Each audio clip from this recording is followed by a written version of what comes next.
Olá! Hoje a gente vai mergulhar num conceito poderoso que propõe uma outra forma de olhar para o nosso DNA, para nossa ancestralidade e para nossa história. É uma ideia que busca transformar dados genéticos, que são frios, em poesia viva. E para entender como isso funciona, a gente precisa voltar para um evento bem dramático do passado do Brasil. Pois é, em 1891, uma nação literalmente queimou seu passado. E não é força de expressão. O então ministro da Fazenda, Rui Barbosa, deu uma ordem drástica: a destruição de todos os registros oficiais relacionados à escravidão. Esse ato criou um vazio, um buraco deliberado na memória de milhões de pessoas.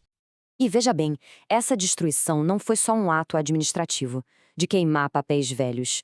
Foi uma violação profunda do direito à memória, à verdade e à identidade da população afro-brasileira. Apagaram as provas e, com isso, roubaram o próprio direito ao pertencimento. A consequência disso foi a criação do que se chama de arquivo radicalmente lacunar. É um termo forte que diz o seguinte: aquilo que falta, a ausência, passa a informar tanto quanto aquilo que sobrou. A ausência se torna uma presença fantasma na história. E esse ato tem um nome: epistemicídio. A queima dos arquivos foi uma política de Estado pensada para apagar a história e a identidade dos povos afrodiaspóricos.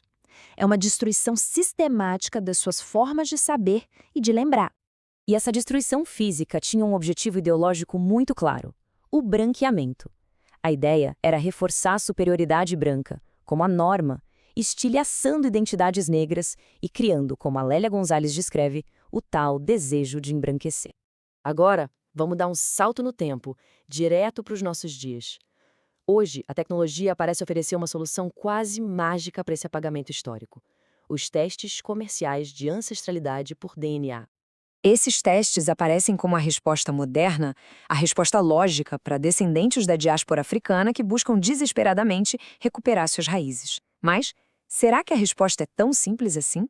A ciência pode mesmo preencher o vazio que foi deixado pelas cinzas? E é aqui que a crítica começa, com a ideologia da mestiçagem. No Brasil, essa ideia virou um mito fundador, que basicamente transformou a violência da colonização numa historinha bonita de harmonia racial, mascarando todas as desigualdades. Isso nos leva a um conceito-chave: colonialidade científica. Essa tabela resume bem a diferença. A ciência moderna muitas vezes enquadra a nossa identidade numa lógica de mercado. Ela transforma histórias super complexas em porcentagens que parecem neutras, mas que no fundo acabam reforçando as mesmas hierarquias de sempre, só que com uma nova roupagem tecnológica. E é exatamente nesse ponto, nessa crítica, que surge uma resposta, assim, muito inovadora e de decolonial. Vamos finalmente entender o que é o orique genético. A inspiração vem da tradição iorubá. O orique é uma forma poderosíssima de poesia oral, uma saudação que evoca nomes, feitos dos ancestrais e que tece uma conexão viva, pulsante, entre o presente e o passado.